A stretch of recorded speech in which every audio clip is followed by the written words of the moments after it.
How is Christmas down under? How is it? It's just hot, usually. We But you guys don't, have, what's that? do you have the coniferous, like the pine, the spruce and the pine trees down there? I can't remember. We do, but Oh, not Christmas. much. We have mainly gum trees. So our bush is primarily eucalypts. So you've got eucalyptus trees and gum trees of different varieties. Not so much like in Canada, especially. You guys have all the big pine forests, don't you? Is that right? Yeah, Yeah. so So those are our Christmas trees. What do you guys yes. use? Funnily enough, we have people that run around growing little pine trees. We have pine forests, but they're usually grown for timber. So they grow them and then they Oh, cut them down in years down the track. So lots and lots of pine forests, and they're also lined up and they're in certain areas. And they literally grow for 20, 25, 30 years. Once they're grown up, then they cut them all down. And then the land stays clear for a number of years until they decide whether to grow something there else again. The negative of them is the pine needles and the pine forest makes it pretty impossible for other things to grow afterwards. So it's that sort of thing. From what I understand, anyway. My sister used to live in a very strong pine forest area down in what they call Mount Gambier. Mount Gambier is a big volcanic blue lake, so it's like filled up with water and it's really blue, like it's super mm. blue. And that's at the bottom of South Australia, just before you go across the Victorian border. And all that region is very much pine forests. But no, we don't have that. Summertime for us is hot usually, and people are dressed in shorts and t-shirts and running around like it's like imagine you're middle of summer, and it's do you guys talk in Celsius or Fahrenheit? I talk in Fahrenheit. I mean, yeah, Fahrenheit. So it could be anywhere in the 90s to over 100. So it gets hot. Wow. That Yeah. means that when you're celebrating Christmas, I would think that Santa wouldn't be driving a sleigh. No, but Might the be, funniest thing is when you see Santa arrive and he's still in the same suit and it might be 35, not 95 degrees outside. And he's like with his beard and everything. He's like, and you're like, you poor thing. oh Because my he's, God. Yeah, you guys have to, there has to be some type of shift there. Summer, I mean, Santa has to have summer attire. yeah, I reckon he'd just have to come in the pool, sit in the pool, float around, do something like that. His suit to get all soggy. Does he float? No, well, if he's big enough, he will. Depends on the water. And if he drowns, we all have a problem. So won't make it back to the North Pole in a hurry. But yeah, so it's a long trip for him to our place, I'm sure. But yeah, Oh look, my it's hot. goodness. You know, funnily enough, in certain regions, like if you're in Cairns, like you've been to Cairns, sorry, it's Mhm. hot and sweaty and it's tropical. So very top of Australia during summer, it's full of storms, even cyclones. Like Oh, Florida has, hurricanes. We get cyclones. They're just basically the difference between a cyclone and a hurricane means that the air spins in a different direction. So like when you'd flush the toilet, when you flush the toilet Right. in the northern hemisphere, oh the water yeah. goes, the bath, I should Yeah. say, yeah, the water goes down and turns in one direction, and in the south it goes the other. Yeah. So It, that's pretty much the same principle of what happens with a cyclone and a hurricane. They're the same thing, really, but they're just reversed. So we okay. get massive cyclones up along that northeast and right across the top through Darwin. I don't Hmm. know if you've ever heard, but in 1974, Darwin had a big cyclone, Cyclone Tracy, that hit in the early hours of Christmas morning and basically just decimated the place. Oh, So, at 3 o'clock in the morning, everyone's going to think that they're going to wake up to Christmas, and literally the whole place was flattened because the oh my. houses just weren't built for cyclones like that at the time, and there was a lot of devastation. That was in 1974. I remember very clearly because Christmas Day is my birthday. So, Oh, Right. Capricorn, so huh? yes, I'm a Capricorn. Yes. Well, there's a Canadian astrologer, Robin Armstrong, and he presented an interesting theory that because the astrology, originated in the northern hemisphere, and the signs are associated with the seasons, that in the southern hemisphere, we should reverse the tropical signs. I And don't know. I It's remember I ran interesting. that by Chris Turner and Ina. This is like at least a decade ago. And I think he's presented that theory before. Like, I mean, since then, is kind of interesting to just play around with when we talk about, the cyclones and the direction. And like our Capricorn winter is like summer, and then summer is Yeah. Cancer. But in it, like applying the tropical Western zodiac in the south, you're still in the sign of Capricorn. Yeah. Well, I'll tell you a little Yeah. interesting thing. I'm born with a chart that you can only have if you're born, if you go through Placidus or, that type of house system, you'll only have it if you're born in the Southern Hemisphere. And what I mean by that is I have Leo on the midheaven at 15 degrees, and my rising sign's 4 degrees of Sag. Right, because it's Because flipped, it's right? summer and Yeah, it's yeah, all yeah. and it's longer. So your house interceptions and things happen very differently. If you were born in the northern hemisphere, you'd have a totally different type of where the short houses Right. are and the longer houses are. So you can only have that if you're born in the south. That's pretty much how it works. So those sorts of things would be quite interesting to study as well if you looked at it, because yes, angular wise, according to where what we all know that technically the stars themselves aren't necessarily, I say that in inverted commas, but the effect on us, they're the Mhm. background of the planets that are affecting it. So, when you find that they're all sitting in different houses or house systems for different periods of time, whereas they might not do that if you're born in the northern hemisphere versus the south, I wonder how that might affect certain people. Right. That's right. I And wonder You know what I if mean? anybody's done any research on that. I mean, I think about Capricorn, and technically that's the father in the 10th house. However, some astrologers ascribe to the fact that the 10th house is the mother yeah, and Yes. not the father. yep. So, that would be fascinating to look at too. The other thing I reckon the most fascinating is relocation, Oh, Yeah. moving to another country.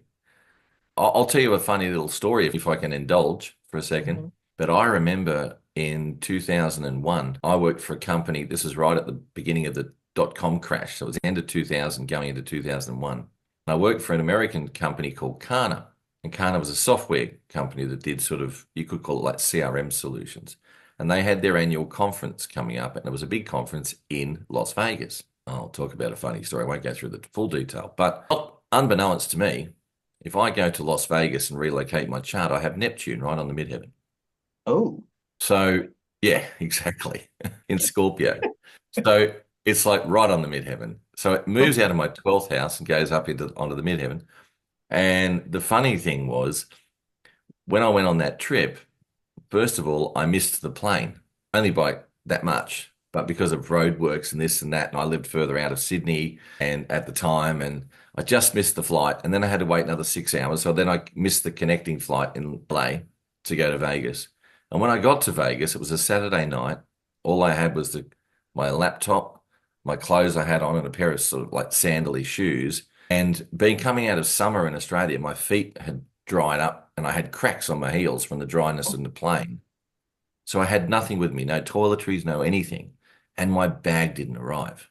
So it disappeared. I had it with me in Los Angeles because I had to take it to the counter.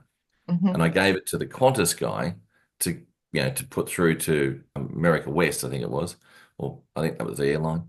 And it just never arrived. So my bag never arrived. And I got a conference to go to on the Sunday night. Then I find there was just a calamity of errors. So the bag doesn't arrive. I took a credit card with me that had expired, so I had no money. I then had to wait 24 hours from the time I landed before they would substitute, what do you call it? Before the airline would give me any money, you could say, to do something. I remember having to reinstigate my credit card, which was an American Express card at the time. I had no other clothes. I'd started to, obviously needed a shave. I had a conference to go to, and it started at 6:30 or 7 o'clock on the Sunday night. They had the preliminary stuff. So no, about 6 o'clock it started. I got all the way through the day. Bag still hadn't arrived. And I've gone, you know what? I've got to go get some clothes. So I finally got my credit card to work a little bit, came out of the hotel, which was Bally's, and I tried to find somewhere to buy something on a Sunday evening, just about into Sunday night. So I ended up catching a cab down to this sort of market area. I could call it a big car park and all these different stores. And all I could find open was a golf shop. So a golf shop and Target. That were the two things. So anyway, I go into the golf shop and bought all these clothes that were too big for me. right? I had to buy a belt to hold the pants up.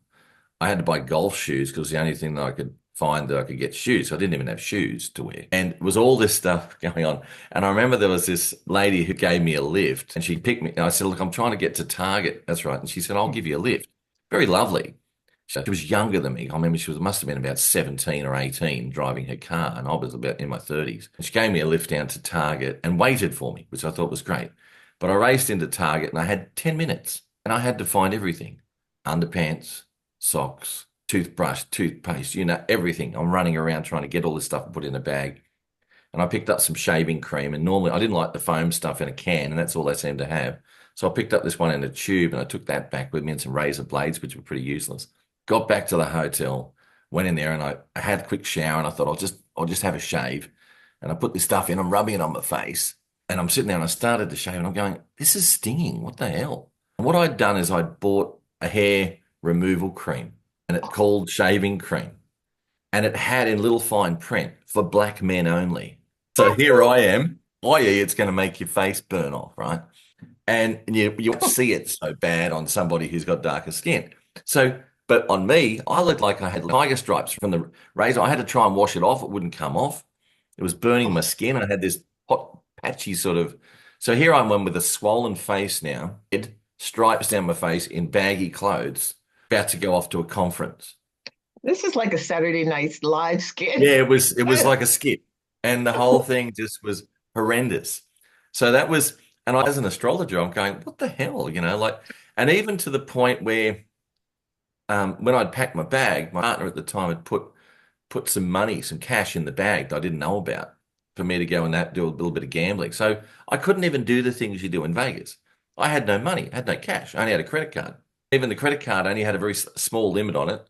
It was back in the time, I think the Australian dollar was at about 50 cents to the dollar. So it was like everything was half the amount. Expensive. And it was a nightmare. And then Painful. on top of it, then I come back and then I'm back in the country about a week. And meanwhile, my bag still hasn't arrived. It's disappeared off the planet. So all my clothes, everything that I'd taken over, my suits, this, that, all gone. Dissolved Dissolved into no into the world. not by transit. This was repositioning by if I did my vision, it was natally sitting there. So I've been really hesitant to go back to Vegas again because of the Neptune where it sits. I'm going, what else is going to happen? And a funny thing, and it opposes my Neptune opposes my moon in Taurus. So therefore it was putting the moon sitting on the IC. And it was hilarious. But then I come back about a week later, the company starts to become dissolved. All of a sudden, half the staff is sacked. And this is after the big conference. And I said to my boss at the time, hey, look, I'll go next. So the next quarter that was going to come up, I was going to be out. See you later. I said, therefore, you've got another 3 months after that, potentially, to sort of wind the company down. Because we could see the writing on the wall and the .com crash was in. But the funniest thing was about 3 to 4 weeks later, arriving on the front doorstep by courier is my bag. Did it have the money home. in it? Yeah, everything was in it. Impressive. Couldn't believe it. Everything was still intact. It had gone around the world. It literally went around the world.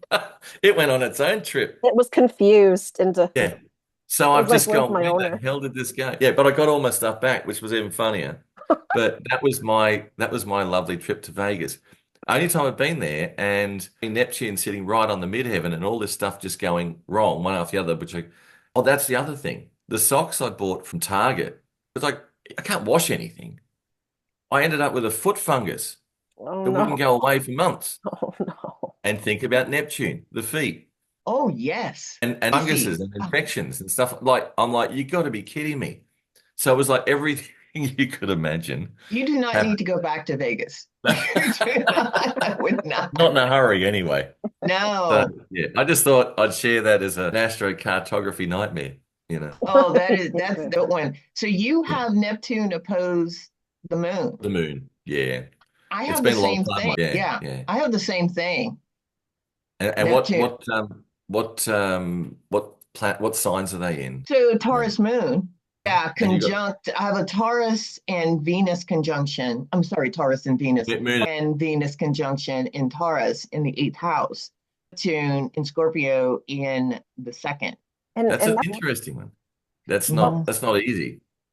I Mm-mm. wanted to have Anne Marie on the Anne podcast. Marie? I mean, I'm Is it? sorry, Maria O'Neill. I'm so sorry. Well, actually, my mother Well, named we'll me call you Anne Marie, Marie and now just for fun. Oh no. well, it's the day before retrograde that we're Mercury retrograde that we're recording this. So It's think probably about stationary at the moment, it is. having some fun. Marie, you know that I know your name. Yeah, and Well, my I'm going to mother, of call. course, named me Marie Antoinette. So, Marie Anne, or I That answer works. to so many things. Just not late for dinner. Just don't call me late for dinner. This is true. As a Taurus moon, yeah, you want to see the anger come on. I'm on a seafood diet. I see food and I eat it. That's Yeah. right.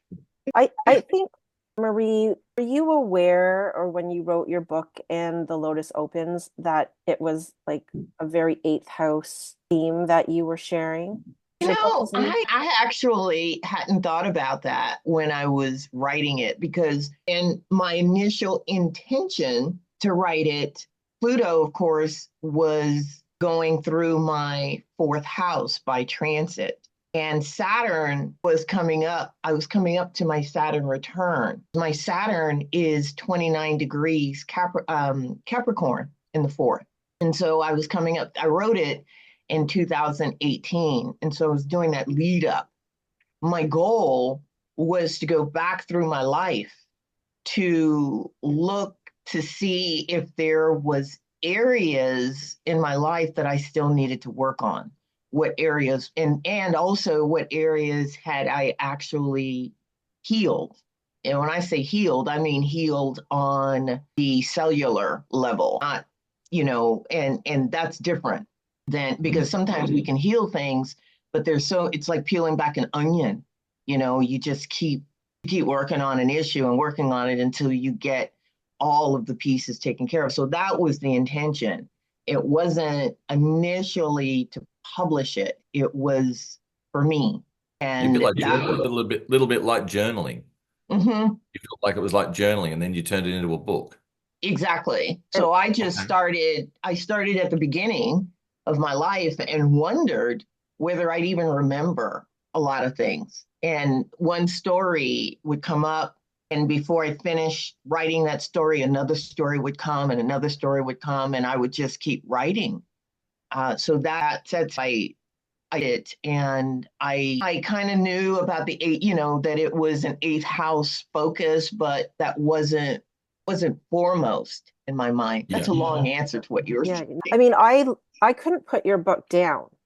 I just think that you're such a great storyteller, and each chapter left me with a lot of inspiration and admiration about all the challenges that, you went through. Like, you wouldn't think that meeting you because you're so cheery and pleasant, and somebody could easily have responded in a much more, like, say, self-pity. And I just think your story is like really unique.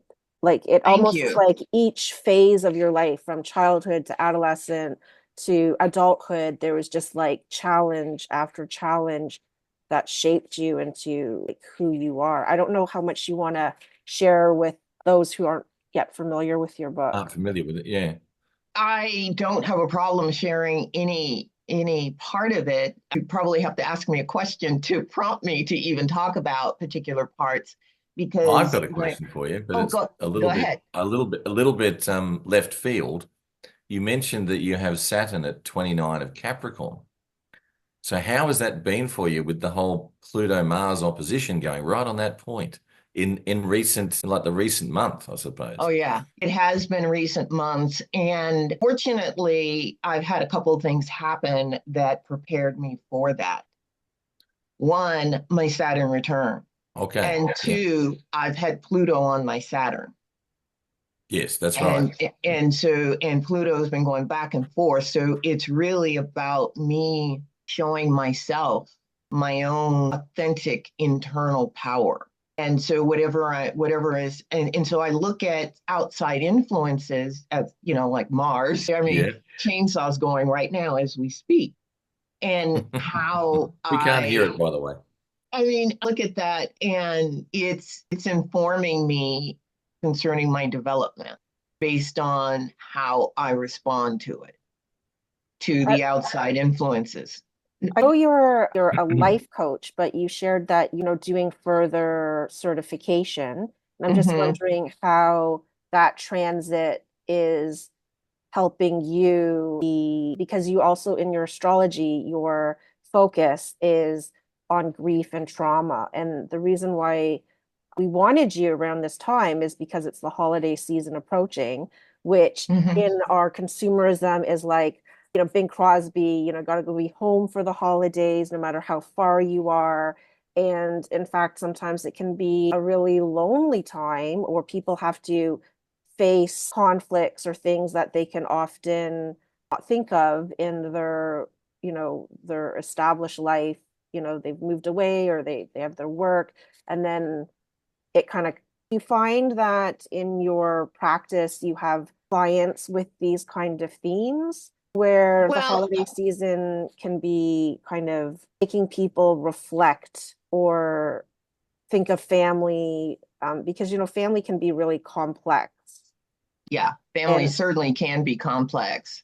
I mean, what I'm finding with my clients, a lot of them are concerned mostly with work, with trying to advance with work, but also moving across country during the holiday season or living in areas where books are being banned and they're not a part of the dominant culture. So the issues that they're facing are horrendous issues.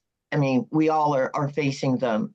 And I have had one person talk about being alone during the holidays, and I've had to work with her to reframe it, to look for ways to navigate that.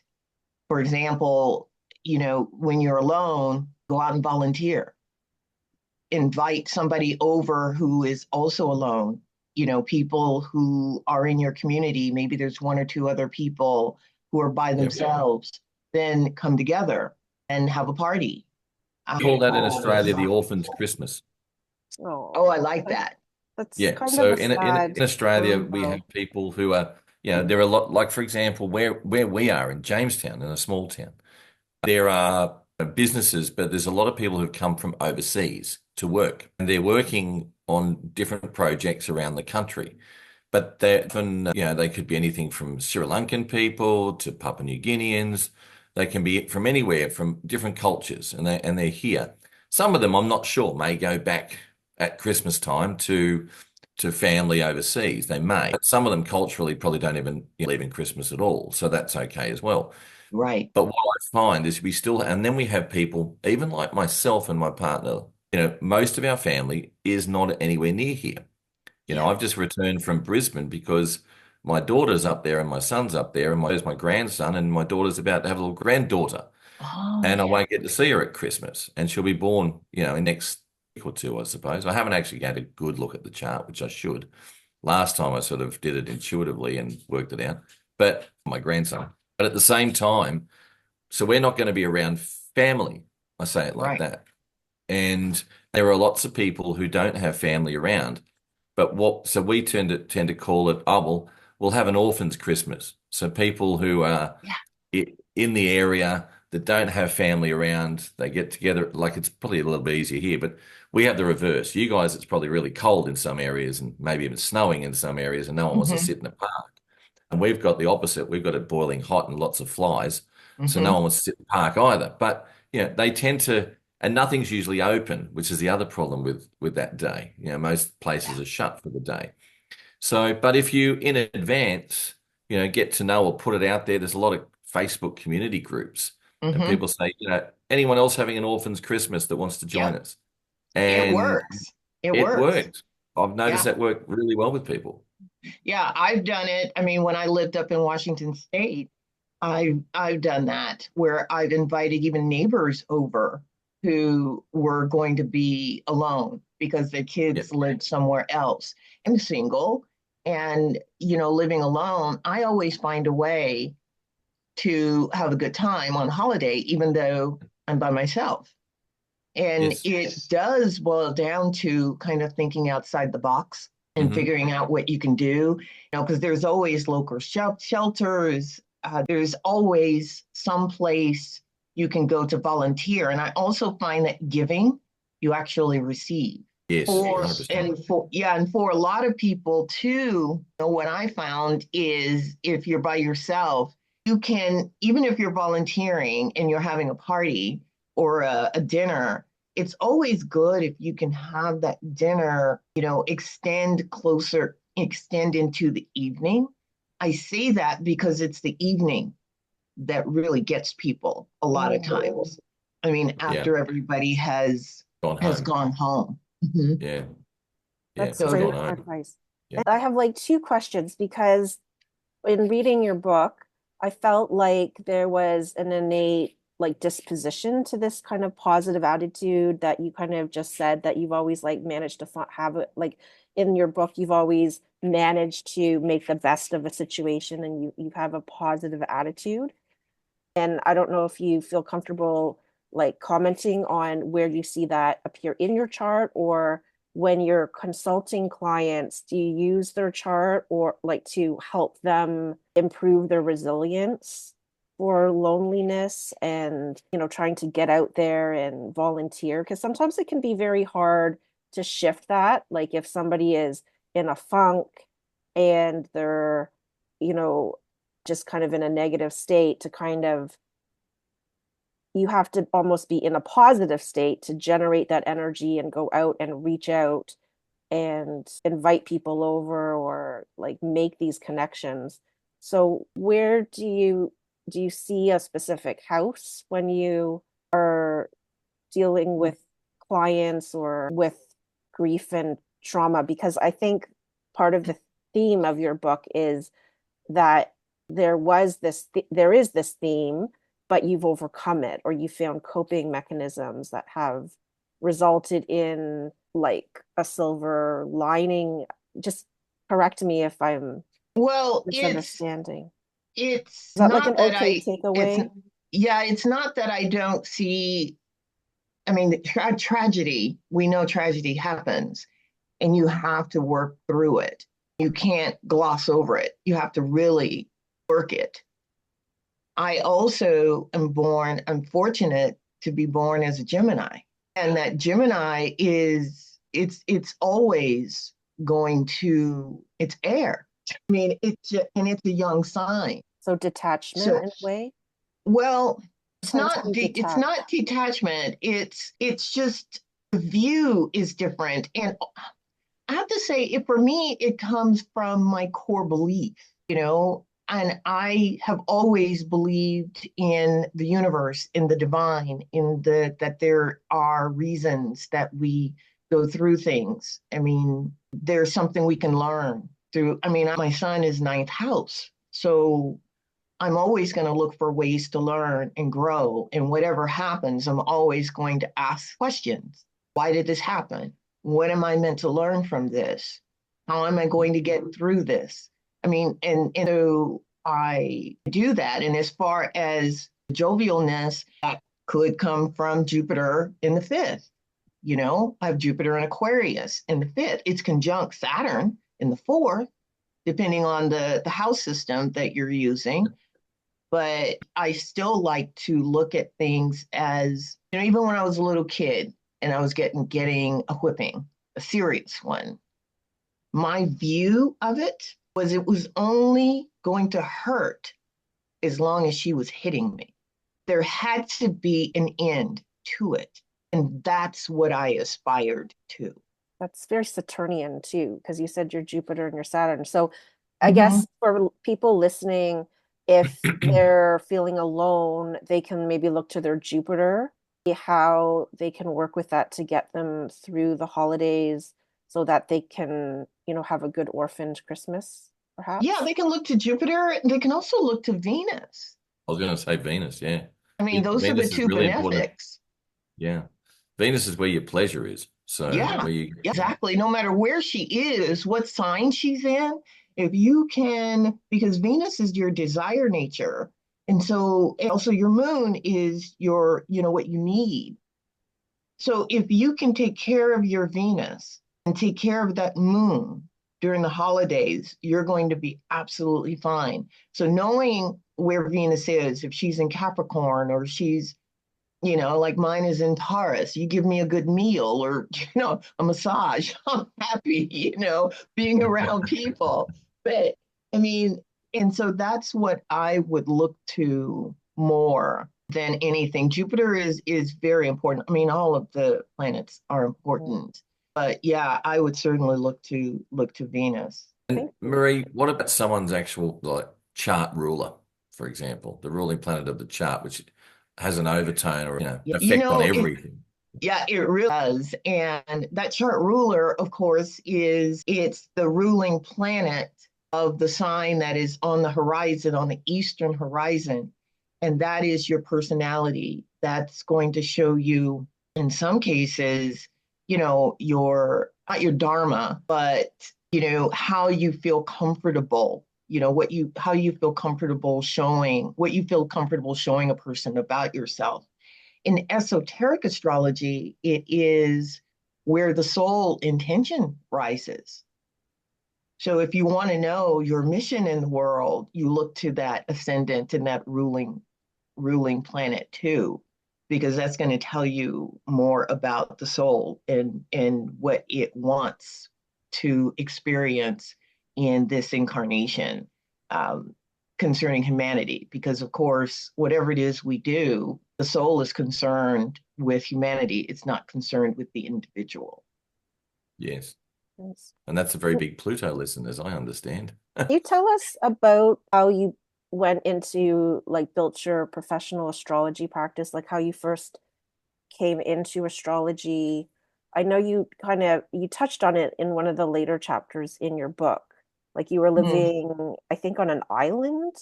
Well, I was living in Sequim, Washington. Okay. Up there, and it's right across from Victoria, I'm sorry, from Victoria, Canada.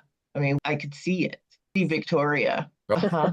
I think it's 90 miles. Okay. But, anyway, I became a professional astrologer because I was called out. What do you mean? By who and how? Yeah. What I mean is I had been studying astrology because when I first moved to Sequim, a feng shui practitioner who I met there asked me, I was going through a whole bunch when I was there. And she said, why not get an astrology reading? And I thought, okay, what the heck? So I went to the astrologer. He gave me a reading, and I was so surprised that he knew so much about my life. I wasn't on the web. I didn't even know it was the web even in existence then. I mean, there were things that he could not know because I was living in a place where nobody knew me. So how could he know these things? So my curiosity got the better of me. Gemini. Yeah. So I just started studying because I wanted to learn. I wanted to learn about me. I was going through a process of, Pluto was opposing my sun. At the time? Yeah. And I had no idea that Pluto was opposing my sun. I had no clue, but I was going through hell. A deep transformation. Yeah, things were being torn down. As it would be. Totally. Yeah. Yep. Everything was being taken away and thrown and just torn down. And I wanted to know why. What's this about? And so I interject for a second. How old were you at that time? Well, that would have been 2001. So I was 41, getting ready for that Uranus square. Yeah, I was sitting here thinking the astrology side won't be the Pluto. That'll be an event, but there'll be something that's driving you into it. So yeah, your Uranus opposition would definitely be that sort of, it's like burning bridges to me from what you just described in 30 seconds or less, that here you are being thrown an opportunity from outside of the self because there were oppositions that are happening. It's bringing you something to use and change and work with. That's pretty amazing. Absolutely. I mean, I had lost a job that I thought I was corporate. I had lost my husband. I had miscarried. I had moved to a place where I really didn't want to be. And, and it's like, what the, really? Tough aspects.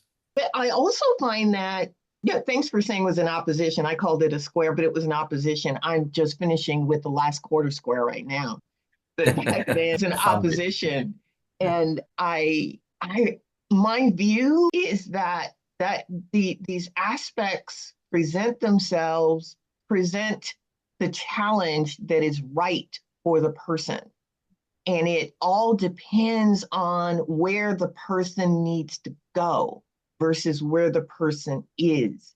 And the trajectory that I was on at the time was not where my soul wanted me to be. Yes. So Yeah. everything had to be stripped away so that I could crash and burn and come out on the other end and recalibrate. Mhm. That's the And lovely Pluto opposition. that's really huge because from a young age, you had to overcome a lot and then overcome to get that career, right? Yeah, because I wanted my education. I always wanted, never thought about getting a master's degree. I just knew I wanted my education. And fortunately for me, I met my future husband who I moved to Utah, and living in that particular culture, that dominant, which I was not a part of the dominant culture there. I no choice but to go back to school. Well, I had a choice, but it's like, what else is there going to do? What else am I going to do? Nobody parties here. Nobody. Depends what you call the party. Yeah. It's But true. It's true. I think that Saturn in 29 Capricorn really sums up all, like it just sounds like your whole life you've worked, like work at home, work at school, work outside of school, outside of home. Just you've been really driven, and I don't think anybody could or would have that stamina and determination to overcome. Well, It's wasn't not easy. no, it was not easy. And I got to tell you, when I coach my clients now, it just dawned on me. Well, it dawned on me on a different level a couple of weeks ago. I was talking to a friend about all these people because, like I said, I wanted to get my credentials through the International Coaching Federation. So I signed on to coach through this company. And so every 45 minutes, I have a new client when I'm on the app. Well, all these people are coming at me and I'm working it. And I told my friend, I said, oh my God, I know a lot. I mean, I've got a lot of experience because these people are coming with just different issues. And so all of the experiences that I've had, I'm able to draw on those experiences when I work with someone. And how is your practice different as a life coach and then an astrologer? Or where is it where you find the astrology is coming into your life coaching or and vice versa? That's a question Well, I would have had. now, oh, go ahead. I'm sorry. I said that's a question I would have had too. It was literally, Now, where do they yeah, blend? Yeah. so I have a very difficult time, or I've had a very difficult time separating the two because I received my life coaching certification in 2005 and I started studying astrology in 2002. Officially, I was an astrologer, a life coach first, officially, professionally. And what I find is, people are people and they come to you as an astrologer because they have an issue. I mean, yes, there are some people who come because they want to know what's going on for the next year, but usually they come because they've got a problem that they're trying to solve. And I look at the chart, I always ask them, why are you getting this reading? What is your expectation from this reading? What's going on with you? And when they tell me what the issue is, I look for the problem in the chart. I also look for the antidote in the chart. And so we have a conversation when I'm doing a reading, because I'm not really doing a reading. I've looked at their chart and let's talk about this issue. Let's talk about where it comes from. These are some possible solutions. And I give them time frame, a timeline, looking at the astrology, but they are, in my view, every person is the CEO of their life. So all I can do, and I also have no clue with the chart of where they are in their consciousness. So I have to have a conversation with them to see where they are and to see what they are willing to do to resolve that issue. So that's how I meld the two So together. you use like a map. Yeah, Beautiful. it's a map, and I look at those nodes in particular, the nodes of the moon. That southern node, because a lot of times we're working aspects of that southern node so that we can, and really we're working the shadow a lot of times of that southern node and doing our best to pull towards the north node. Yeah, just so people who don't know astrology too much, those south and north nodes in some cultures are considered your past life, where you're coming from and the things you brought into this life. Mm-hmm, That includes talents as well as issues. Anything that mm-hmm, you've got is something that's there. And your north node is sort of where you're heading towards and what you're trying to achieve karmically, you could say, mm-hmm. in some respects. But it doesn't matter whether you believe in karma or not. These nodal positions show and highlight the difference between what you just described, Marie. It's I like that approach. I really do. Yeah, and it could be, if you don't believe in reincarnation, you could look at what you inherited from the family, That's right. your ancestors. You could look at that as the southern node too. It And, could be a genealogy type of approach, genetic disposition and what you've got going through you. mhm, absolutely. So And yeah, that's what I do when I am doing astrology reading. And initially, when I first started doing it, I was so but apprehensive about having another astrologer see what I was doing because I do it differently. Because I do my best to speak in layman's terms, like I said, in conversational turn. I rarely bring up astrological language to the client because I assume they don't understand that language. Remember, we go to school for a long time to learn that Yes. language. And the average person has no clue. And if I accidentally bring up, an aspect, oh my goodness, God, this is squaring that. I have clients who will say, what does that mean? Oh, Yeah. thank you. Yeah, exactly. Yeah. so And that's a very important thing, I think, as well. Personally, from doing lots of consultations and just in general communicating with people, that happens all the time, Marie. One of the things I'm going to be looking at doing is doing some basic astrology courses. And when I say basic, I'm talking about in that type of thing, how you can use, like life, I'm going to call it life hacks.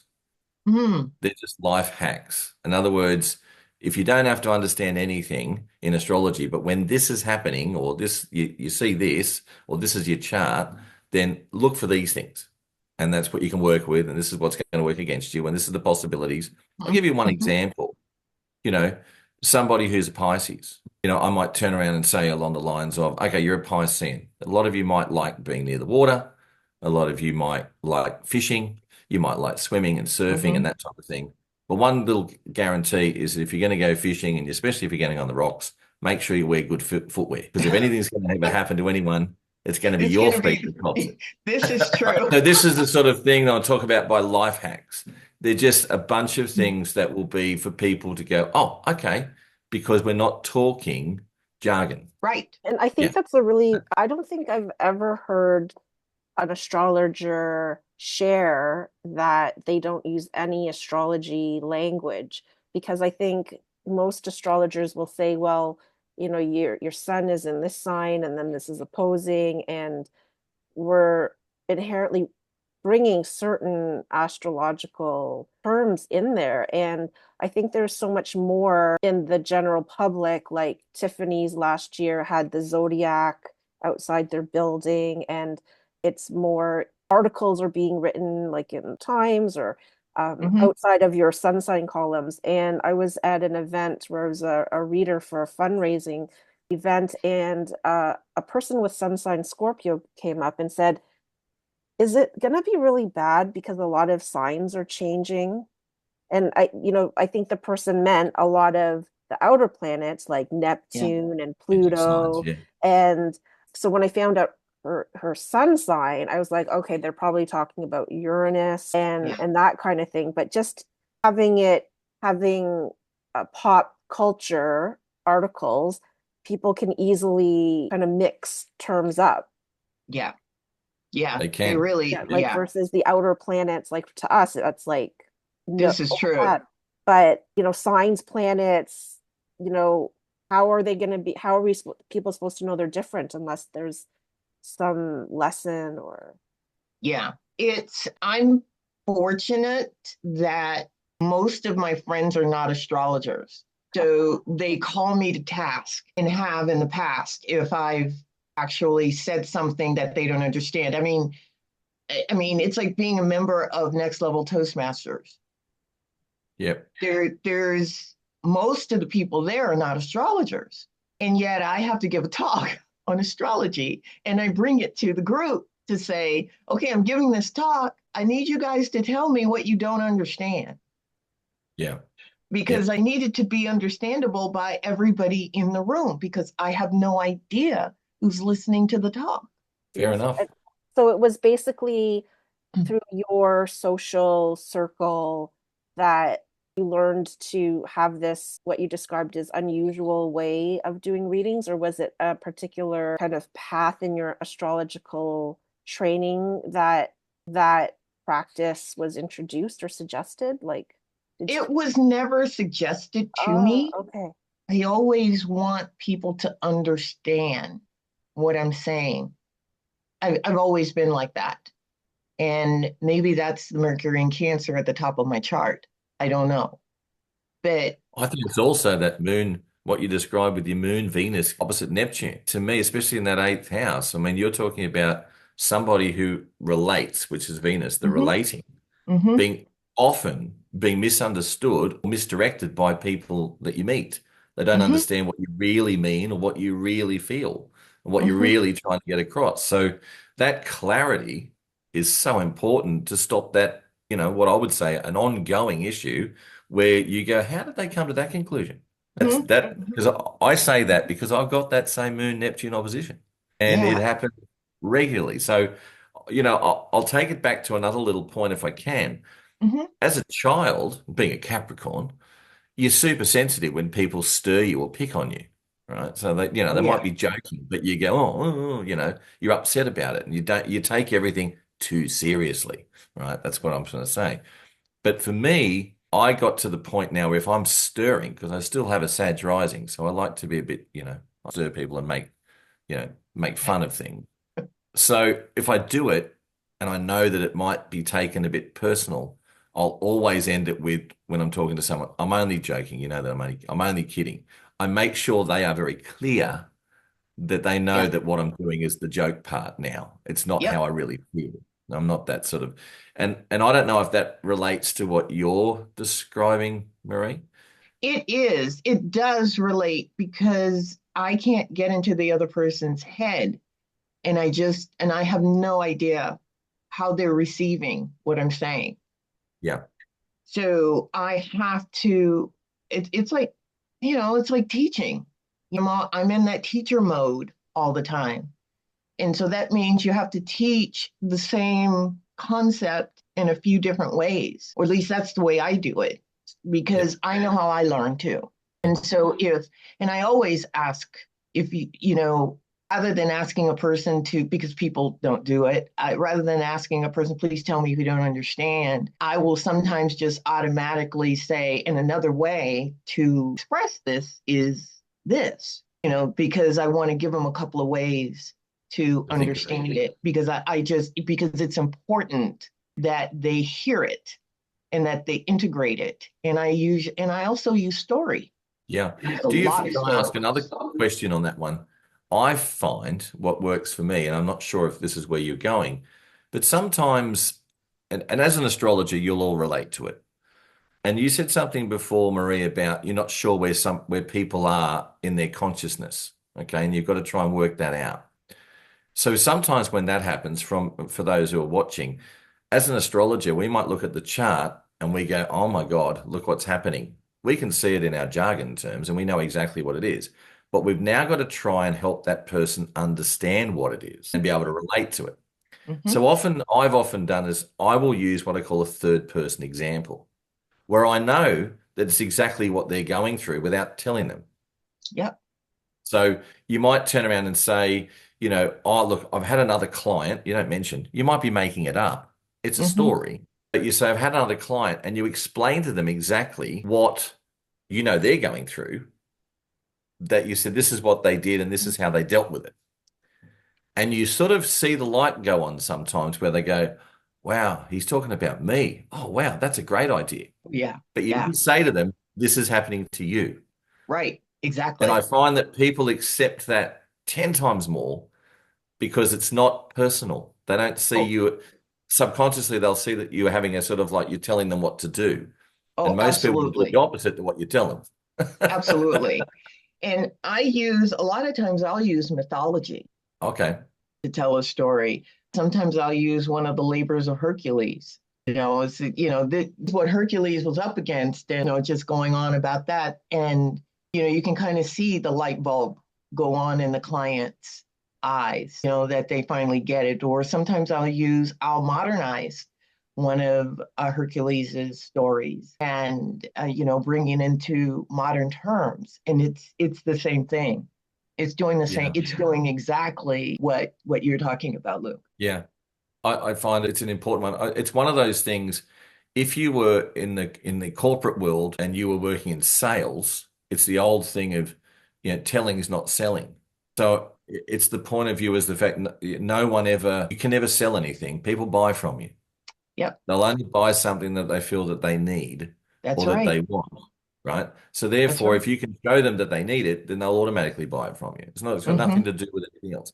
It's the same principle. As a life coach, I'm assuming a little here that part of what you're doing is you're having to, in inverted commas, sell a story of how they Mm-hmm. can understand what they can do with it and how it's going to work for them. Oh, yeah, absolutely. I mean, I know I had a client today who's dealing with procrastination.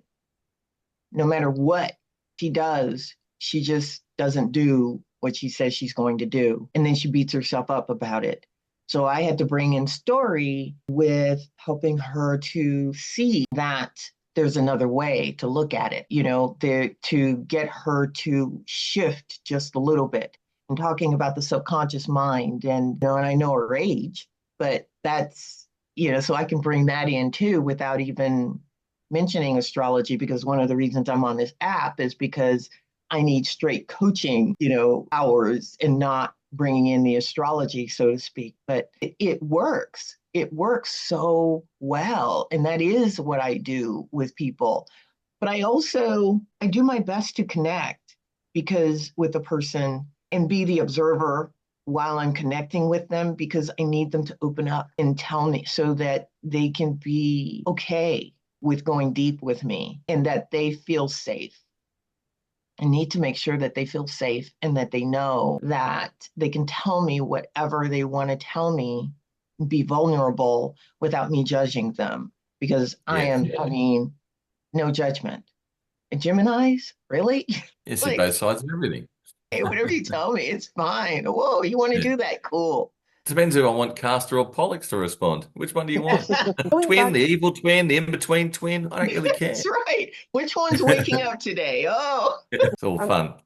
going back to your first reading, were you shaken up by it? Like, were you unnerved by at all by how well the astrologer, hit certain chords? Or yeah, I was in shock. And not only did the astrologer shock me in that way, he handed me a book that he had written it was on astrology, palm reading, and a few other things that were in there. And I'm like, what does he know?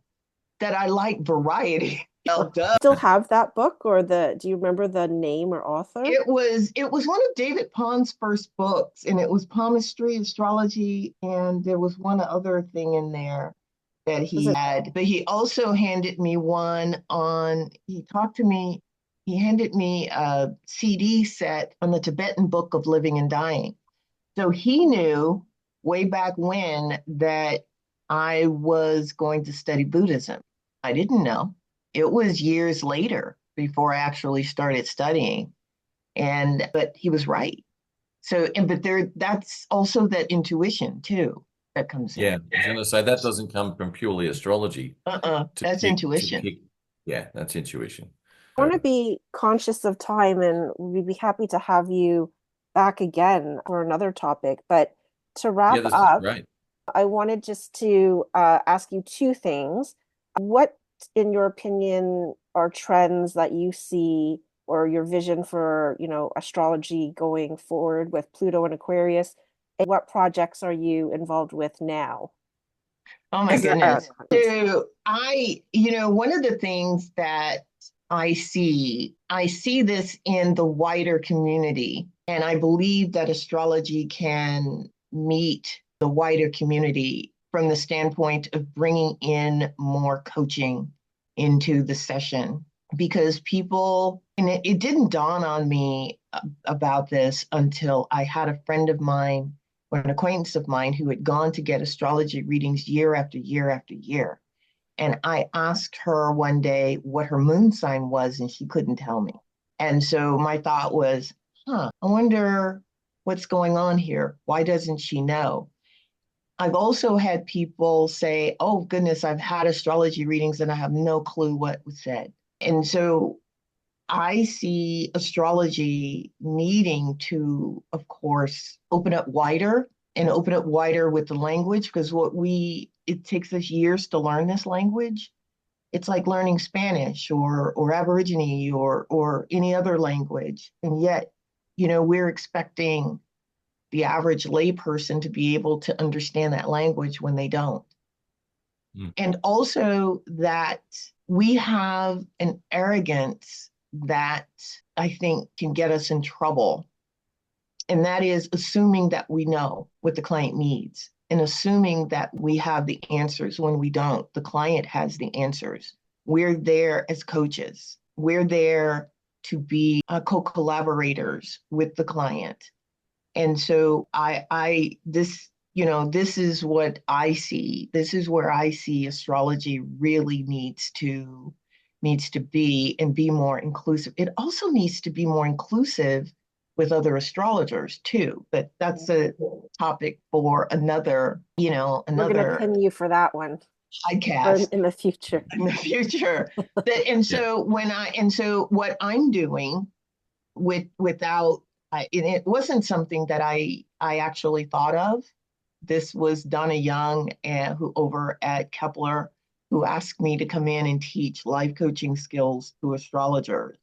And so I've been teaching classes over there for that. I'm also going to be teaching storytelling to astrologers, because I think storytelling, I have a love of acting and have my Screen Actors Guild card and all that. And I love theater.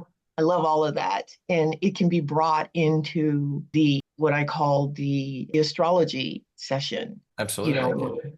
With the client. I think you have to use all of your tools. The other thing is, I think we have to get out of our heads, and we have to connect the head with the heart when we go into an astrology reading, so that we can connect with the client more. So many times clients go to astrologers and they sit there and they just listen, and the client is listening, but the astrologer is in the head and just, it's like economics and rattling off, when in fact we have to drop into the heart so that we can meet the client where they are. And we always have to meet the client where they are. Yeah. I don't know. Did that answer your question? Yes, that was beautiful. Thank you. So I've got a question before we sort of wrap up, and that is, what would you recommend to this younger generation of people who are starting to be interested in astrology? Oh my It's goodness, one that's of the areas fantastic. I want to target, and I'm setting up a few things to do that with the IAA and the Astro College side, but we're just a little bit delayed in getting it moving. It'll happen. moving. It's in 2025 is process. coming. I'm not going to force the issue. So I'm working with the astrology. I'm definitely not going to be launching something in the next week or two with all these retrograde planets starting to move in. It's not going to happen. But at the end of the day, these are the things. However, I'm very aware that, and I call it the Pluto and Sagittarius generation. I really feel that they're the ones that are going to be changing, revolutionizing, and transforming belief systems, as we know. and therefore getting in, like you just said, getting into the heart, getting into the reality of it, getting into how it is. What sort of things would you recommend? Say, for example, I'm an 18-year-old person or 18 to 25. Mm. I've read a couple of little, sun sign astrology books. I'm buying all my trinkets from the local store, and I really love having everything hanging around my house. But when someone says to me, how does this work? Well, I know I'm a Gemini and I'm compatible with Aquarians and Librans. Oh, and I have this horrible relationship with Sagittarians that keep doing, bad things to me all the time because that's my opposite sign, and so on and so on. They know that much, but they don't know anything else. What would you recommend to those people who have an interest, but are sort of like wanting to maybe go further into astrology? What You tips? know, one of the things that they can do is focus on their moon because the Yep. moon moves every 2.5 days. If Hmm. they pay attention to where the moon is in their chart every 2.5 days, they're going to learn about their chart and how they're being affected by, how their emotions are affecting them and how they're shifting and in what area of their life Yes. that it is shifting. I would certainly, and it's easy to track the moon. There's so many ways to do that now. There's apps, lots of apps out here for astrology, but that's one thing that they can do. They also need to go, in my opinion, go to Astrobank or Astrodensed and start looking at the charts of other people and seeing if they can, and be their own scientists, so to speak, Yep. and see, okay, why is this person a star? Why is that person not? Why did that person get hauled off to jail? Look at their chart and see if they can figure that out.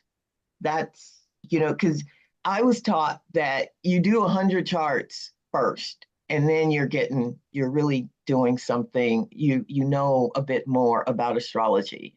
But it's that repetition, doing it over and Marie, over. that can be a very daunting thought for somebody. Oh my God, I've got to sit down and do 100 charts. And I agree with you. I mean, when I started learning astrology as a 16-year-old, all I did was sit down every night and do charts by hand. And I was like, I was like the evangelist of astrology. I used to run around telling all my friends about it and wanting to know everybody's birth dates and doing their charts for them. I could go to my little filing cabinet and pull it out. It's about that thick of all handwritten charts. And I used to do them all.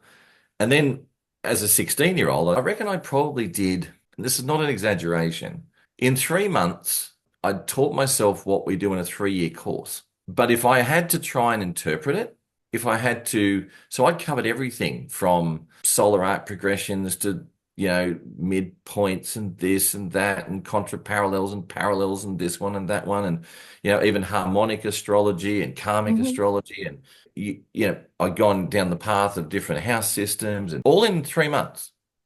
And it was like I was Wow. doing every night. But, you look at it now, I look now and I go, yeah, it's because I had Jupiter Uranus conjunction on my ascendant. Like, boom, it was like, it hit Oh, me all at once. So, and that was the transit coming across. And I turned my life upside down and decided to study astrology. But the point was, what I'm getting at is that there's an interesting component. I did that. Not everyone's going to do that. right. I know for a fact that at 3 months down the track, people would say, "You did my chart last night. Can you tell me about it?" And I'd go, "Well, that's literally what it was like. I could see it, I could build it, I understood it. But if I had to tell someone how it all works or blend it Hmm. all, get the language out, Yeah. it wasn't coming." And So then I took that takes a long time time. Yeah. long So time to get that. Yeah. and I ended up putting it down for a while, probably for I would say nearly 6 months. I'd just have a look here and there. And one day a friend of mine was over and said, "Oh, that chart you did of mine, can you have a look at it?" And I picked it up. And it's like all the information had slowly absorbed, and I could now start Yeah. talking about things and it came together easier. It was very interesting. I look back and I go, wow. So then, Yeah. at 16, I get to 21 and I think, and by that stage, I was teaching. I was teaching for Chris Turner. I was also writing for magazines. I was doing all different sorts of things and teaching tarot as well at that stage because I'd learned that as well. And I was doing all these things and I thought to myself, wow, God, I know a lot of stuff. And then I got to about 25 and thought, my God, I know nothing. And then you get to your Saturn return, you go, wow, that was hard. Now I know a lot of stuff. Then you get to 35 and you go, my God, I know nothing. It's a life journey. Yeah. The one thing about astrology and anything else, I mean, I consider myself still a student of astrology, Yeah, and we I've been always will be, practicing I'm for a sure. long time. You Yeah. just and for someone younger, I love podcasts. I love, watching other people, talk about different aspects of charts on YouTube. And so you can always do that. But, it's always good to start with your own chart too. I think that's where everyone And has to start, mhm, because then you can relate to it. Yeah. absolutely. And that's why I say, following your moon, that's going to teach you about your houses. That's going to teach you, the meaning of the houses. It's going to teach you what happens when that moon touches other aspects in your chart. When it touches Neptune, how does it respond? When it touches Pluto, how does it respond? How your emotions with that. That's going to Yep. give you a deeper insight. If And I don't know if people are into journaling today or not, but I would certainly want to keep a journal about, what's going on with the emotions and what is that moon touching in that chart for that That'd day. be a great technique for people to use. I totally agree with you, Marie. I'm probably not the greatest journaler with a Sag rising. To keep it in my You're head. probably a video blogger, like a video journal, like video journaling. I tend to communicate and just absorb. My Mercury's in the first house as well in a T square, so it just like it gets everything, all the information gets thrown through there. Can I ask what your rising sign is, Marie? Oh my goodness. My rising sign is 29 degrees, 59 minutes, Virgo. Ah, I knew you. I'm sitting here. The reason I asked, I'll tell you the why I read. The reason I asked was this. You were talking about those aspects in your chart, and the sun or the moon, and Venus up there, and this and that and everything else. And I'm thinking to myself, okay. And something said to me, Marie's got probably a Libra rising. And then as you're talking, I'm sitting there going, it's too much Virgo there. The way in which you want to journal, the way in which you analyze, the way in which you communicate, you work it. I've gone, no, it's Virgo. And how's that? You smack bang right on the change of the two. Yeah, all of my That's why I angles. asked. That's why I asked. Yeah, all of my angles are 29:59. Wow. Great. So Yeah. they're sort of like the natal to the change. They're basically 0 degrees of the next sign. Mm-hmm. Yeah, You, and I can operate in both, yep. very easily. I mean, my default is the Virgo ascendant, but I can certainly, because 00 is just, it's like one arc minute away. So I cannot not have that too. You're No, like a chameleon. Like a chameleon? Hmm. Well, When not, you, in a not, way that you can operate in one and then go to the other. yeah, but I guess I call it integrating, aspects of my life that have been integrated. But I also have 00 degree nodes. Pisces South node at 00 and Virgo North node at 00. So I've been doing this wow. this particular cycle a lot of lifetimes to Mhm. Yeah. get to that point. Like you said, you got Saturn at 29, so at 29 of Capricorn. So you got that, they're all of these very strong type aspects in your chart between planets. Very Yeah. strong. Yeah, there's a nice T square there with Jupiter at the focal point in Aquarius. There's a nice yod with Jupiter at the focal point of the There's your yod. There's just, teaching, Well, you had no including in choice but to Buddhism. teach. Mm. yeah, I had no choice but to teach. And I still remember Stephen Forrest saying, "You're a teacher." I'm like, "Teacher of what?" This was years ago. Yeah, that's it. Well, that's part and parcel of it. Some other conversations with you outside of the podcast as well, Marie, if that's I all would right. like that too. That would be wonderful. The best time for us to communicate is your evenings, my mornings. Right. Always works better. Because, for example, right now it's 11:30 a.m. Yeah, for and me. then it's getting dark here. Yes. One other question for next time is I'm curious myself about your route in publishing. That might be something of interest for astrologers. As far as Like the public, yeah, like from, your journaling to book, like the whole How you came process. about publishing the book? Yeah. that was an interesting process because I swore up and down I was going to have a traditional publisher. And I remember Stephen Forrest said, Marie, don't discount self-publishing. Oh no, I'm going to have a traditional publisher. Well, I ended up hybrid, Okay. using a hybrid publisher because I didn't know what I was doing and I needed help. I needed help with somebody who did know. And so yeah, so that worked. And I did the book fair a couple of weeks ago. Yes. So And where can listeners find your book, a copy? there's a few places that they can find it. One is Amazon, any place where you can purchase a book online. You can usually find my book because it's self-published. So you can go to Barnes and Noble, Amazon, Walmart, Target, I think Abe Books, because I published it through Ingram Spark. So they have distributors all over the world. So it just has to be ordered. I mean, Amazon is one of the places. Perfect. So All yeah, right. and the Lotus Opened, a memoir. Have it behind me here. Yes. Can you hold it up I have my That way we copy. can Yeah. saves us having to put the copy on the podcast. There it is there. Yeah. And the Lotus Beautiful. Opened memoir. Yes. That's Yeah. awesome. Yeah, And thank you.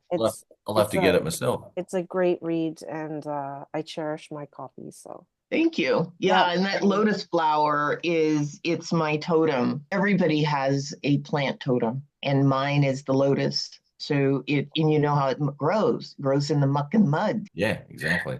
Comes There's this up beautiful and flower that comes out of the mud. Yeah, it that's makes right.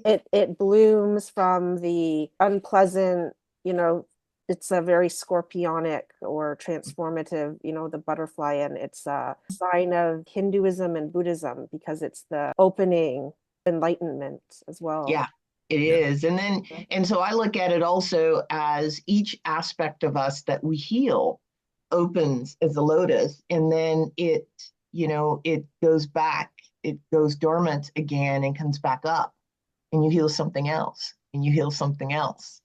We're always doing something. That's Yeah, exactly right. We're never done. Even the No, death process, you're learning. So, that's right. Fun and games. Hmm. oh my beautiful. goodness, it is. And you got to see it as that because aren't we in the bardo of where this is a hologram? Yes, that's another topic. It's another topic. Yeah, it is. So But anyway, yes, Thank you, Marie. This oh my goodness, you are welcome. Thank yeah, you. thank Thank you, you to both Marie. of you. Much appreciated. Really, really Thank you. love spending some time with you. I enjoyed spending time with the two of you too. I think this is wonderful what you're doing. And this concludes our episode with guest Marie O'Neill, author, life coach, and astrologer.